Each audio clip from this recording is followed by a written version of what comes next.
আমি আজি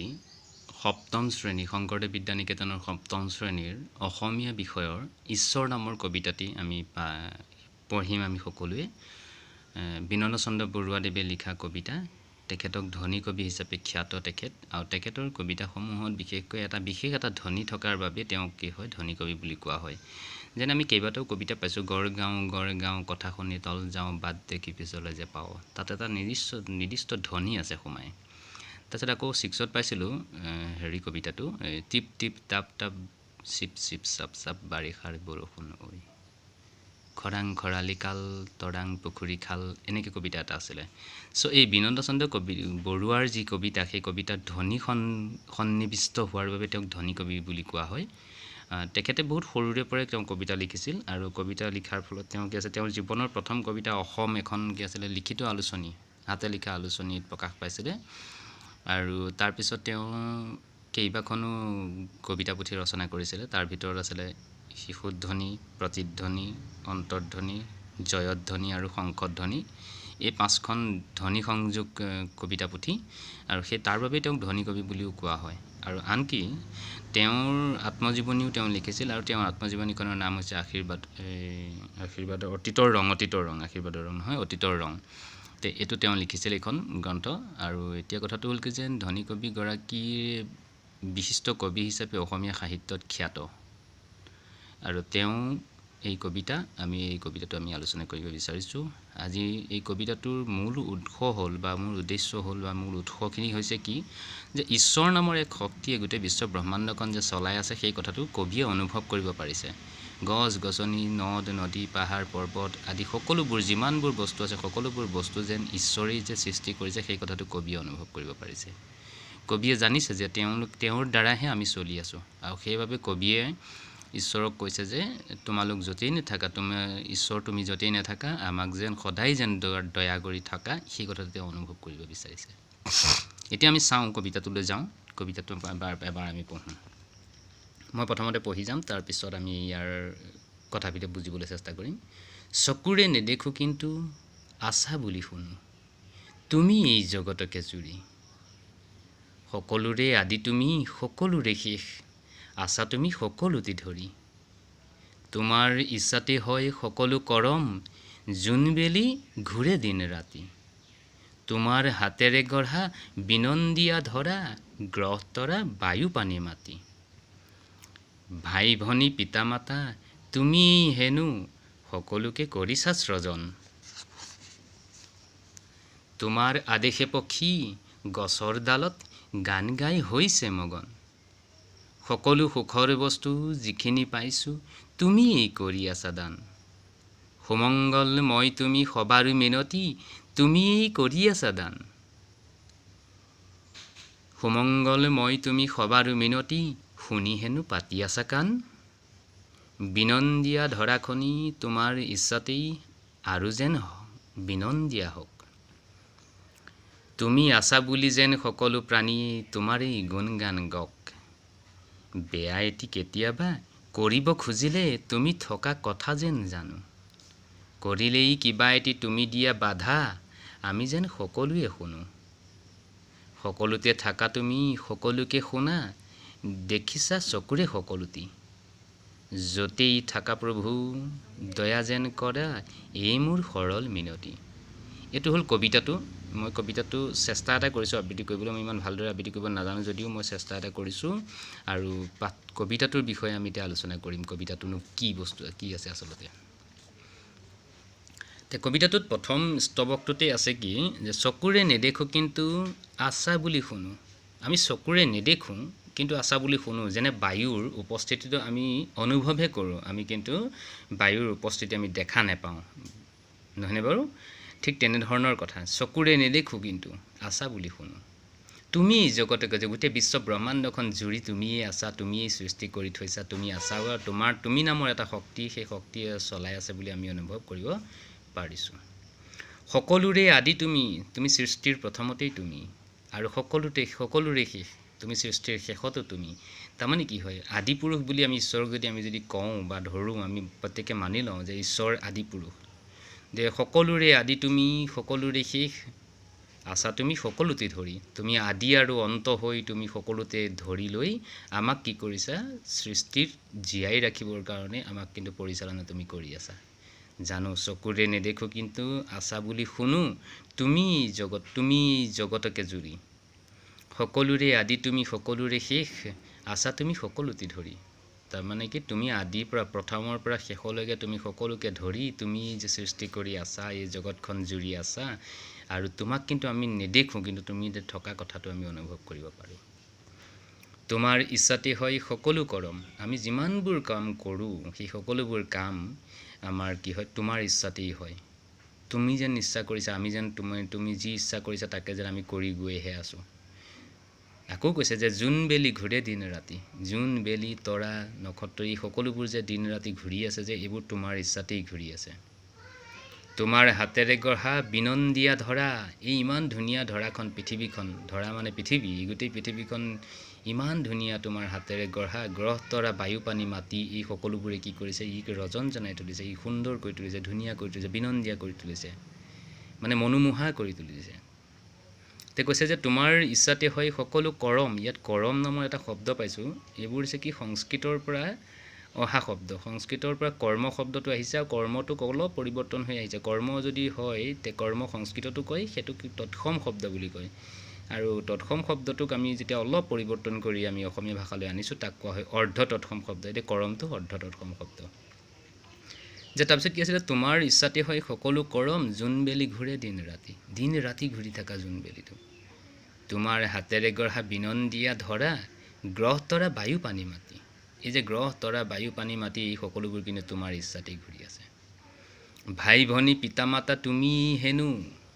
ভাই ভনী পিতা মাতাত আমি যদি সকলোৰে যদি আত্মা বুলি কওঁ, সকলোৰে অন্তৰত আত্মা থাকে আৰু সেই আত্মা পৰমাত্মাৰ লগত মিলন হৈ থাকে। ঈশ্বৰ পৰমাত্মা আৰু ভাই ভনী সকলোবোৰতো আত্মা, আৰু আত্মাৰ লগত পৰমাত্মাৰ সদায় সম্পৰ্ক থাকে। যে ভাই ভনী পিতা মাতা তুমি হেনো সকলো কি কৰিছা স্বজন, যে মোৰ ভাই ভনী পিতা মাতা, মই কৈছোঁ নহয় পৃথিৱীৰ সকলোবোৰ বস্তু, গ্ৰহ তৰা নক্ষত্ৰ নদ নদী সাগৰ মহাসাগৰ এই সকলোবোৰ ভাই ভনী পিতা মাতা আদি সম্পৰ্ক থকা ব্যক্তিসকলো, এই সকলোবোৰ কিন্তু সজিছে, ঈশ্বৰেই সজিছে, আৰু ঈশ্বৰেই এই বিশ্ব ব্ৰহ্মাণ্ডখন পালন কৰিছে বুলি আমি অনুভৱ কৰিব পাৰোঁ, আৰু কবিয়ে অনুভৱ কৰিব পাৰিছে।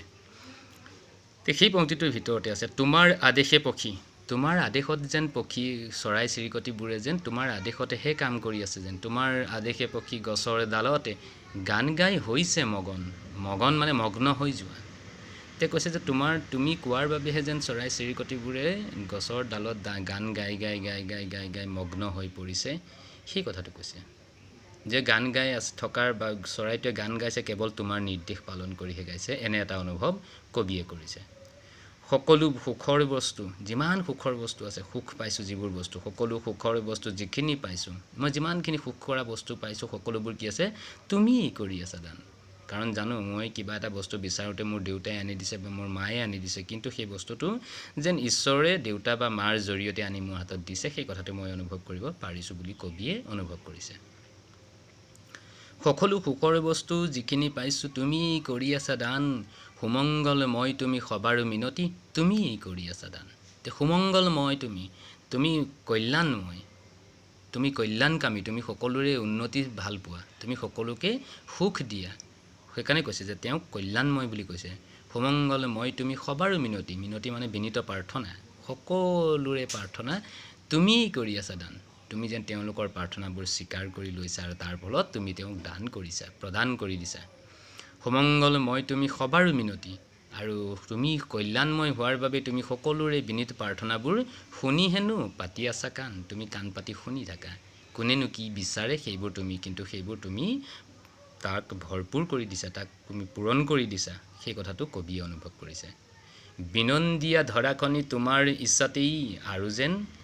বিনন্দীয়া হওক, এই ইমান ধুনীয়া পৃথিৱীখন, বিনন্দীয়া আনন্দময় পৃথিৱীখন, এই সুন্দৰ পৃথিৱীখন যেন তোমাৰ ইচ্ছাতে আৰু ধুনীয়া হওক, আৰু বিনন্দীয়া হওক,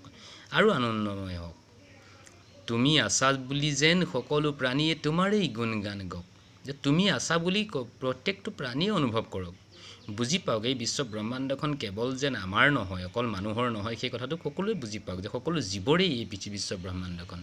তুমি আছা বুলি যেন সকলো প্ৰাণী তোমাৰেই গুণগান গাওক তুমি থকাৰ বাবেহে আমি জীয়াই আছোঁ সেই কথাটো অনুভৱ কৰিবলৈ প্ৰত্যেককে কৈছে আৰু তোমাৰ গুণগান গাব দিছে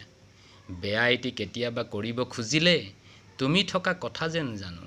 কেতিয়াবা কি হয় বেয়া এটা কিবা কাম কৰিবলৈ গ'লেই কোনোবা কিবা প্ৰকাৰে বাধা আহে এইটো নকৰিবা সেইটো নকৰিবা বুলি কোনোবা মা বা দেউতাই কি হয় সেই কামটোত বাধা প্ৰদান কৰে বেয়া এটি কেতিয়াবা কৰিব খুজিলে তুমি থকা কথা যেন জানো তুমি যে আছা সেই কথাটো অনুভৱ কৰোঁ দেখোন কিবা এটা প্ৰকাৰে ক'ৰবালৈ ওলাই গ'লে কেতিয়াবা উজুতি খাই পৰোঁ সেই কথাটো কি হয় যে তেওঁ যে নাজানেন যে এইটো কাম নকৰিব নালাগে কৰিলেই কিবা এটি তুমি দিয়া বাধা আমি যেন সকলোৱে শুনো তে কিবা এটা কাম যিটো কাম কৰিব নালাগে সেই কামটো যদি আমি কৰিবলৈ যাওঁ তেনেহ'লে কি হয় তেওঁ কিবা বাধা আমাক প্ৰদান কৰে সেই বাধাটো আমি সকলোৱে শুনি লওঁ সকলোৱে বুজি লওঁ সেইটো হৈছে কথা তে কৈছে যে বেয়া এটি কেতিয়াবা কৰিব খুজিলে তুমি থকা কথা যেন জানো তুমি আছা বুলি আমি অনুভৱ কৰিব পাৰোঁ কৰিলেই কিবা এটি তুমি দিয়া বাধা আমি যেন সকলোৱে শুনো যেন কামটো কৰিব নালাগে কিন্তু কৰিবলৈ যাওঁতেই মই উজুতি খাই পৰিলোঁ তে সেই কামটোত বাধাটো ঈশ্বৰে আমাক উজুতি খুৱাই পেলাই বুজাই দিছে যে আচলতে তই এই কামটো কৰিব নালাগিছিল নালাগে কৰিব সেই কথাটো আকৌ কৈছে শেষৰ পংক্তিটোলৈ চোৱা যে কৈছে কি সকলোতে থাকা তুমি বিশ্ব ব্ৰহ্মাণ্ডৰ সকলোতে আছে প্ৰহ্লাদক যেনেকৈ প্ৰহ্লাদক দেউতাক হিৰণ্যকশিপুৰে সুধিছিলে যে ঈশ্বৰ তোমাৰ এই খুঁটাটোতে আছেনে বোলে আছে খুঁটাটোতে তে ঈশ্বৰ সকলোতে আছে সেই কথাটো প্ৰমাণ কৰি দিছিল যেতিয়া খুঁটাটো ভাঙি দিছিল তেতিয়া ঈশ্বৰ তাৰ পৰা ওলাই আহিছিল নৰসিংহ ৰূপ লৈ যে সকলোতে থাকা তুমি সকলোতে থাকে গছ বন নদ নদী পাহাৰ পৰ্বত বাণী মাটি তোমাৰ আত্মা মোৰ আত্মা সকলোতে থাকে সকলোতে থাকা তুমি সকলোকে শুনা তুমি সকলোৰেই কথা শুনা কাৰণ তুমি পৰমাত্মা আমি আত্মা আৰু পৰমাত্মা এই কথাবোৰ শুনে গম পাইছানে সেইটো হৈছে কথা সকলোতে থাকা তুমি সকলোকে শুনা দেখিছা চকুৰে সকলোটি তুমি চকুৰে সকলো দেখি আছা মই কি কৰি আছোঁ তুমি কি কৰি আছা সকলো দেখিছোঁ কেতিয়াবা কিছু লোকে কি হয় আৰ কৰি কিবা এটা বস্তু কেতিয়াবা কামটো কৰোঁতে তেতিয়া অনুভৱ নকৰে যে কোনেও নেদেখিলেও কিন্তু ঈশ্বৰে যে দেখি আছে সেই কথাটো অনুভৱ কৰিব দিছে কবিয়ে কৈছে যে সকলোতে থাকা তুমি সকলোকে শুনা তুমি সকলোৰে কথাবোৰ শুনা সকলোতে থাকা তুমি বায়ু পানী মাটি সকলোতে থাকা তুমি য'তেই থাকা প্ৰভু মোক দয়া যেন কৰা তুমি য'তেই নাথাকা মোক কিন্তু সদায় দয়া কৰি থাকিবা মোক যেন দয়া কৰি থাকিবা মোক যেন মোৰ কৰ্মবোৰ কৰোঁতে যাতে মোক যাতে তুমি কোনটো কাম কৰিলে কৰিব লাগে কোনটো কাম কৰিব নালাগা কামটোত মোক যাতে বাধা প্ৰদান তুমি কৰা য'তেই থাকা প্ৰভু মোক দয়া যেন কৰা তুমি মোক দয়া কৰিবা কিন্তু তুমি মোক দয়া কৰি ৰাখিবা তুমি মোক তোমাৰ চৰণৰ তলত ৰাখিবা তুমি মোক যেন সদায় সদ্বুদ্ধি দিবা সেই কথাটো কবিয়ে কৈছে এই মোৰ সৰল মিনতি আৰু এই কথাটোকে মই তোমাক মিনতি কৰিছোঁ বিনীত প্ৰাৰ্থনা জনাইছোঁ হে ঈশ্বৰ তুমি যেন মোক সকলো তুমি যেনেকৈ অন্য জীৱ জন্তু চৰাই চিৰিকটি গছ গছনিক তুমি যেনেকৈ দয়া কৰি আছা ঠিক তেনেকৈ মোকো দয়া কৰি থাকিবা মোৰ সদ্বুদ্ধি উদয় হোৱাত তুমি সহায়ক হিচাপে কাম কৰি যাবা মোক সদ্বুদ্ধি উদয়ৰ ক্ষেত্ৰত তুমি যেন মোক সদায়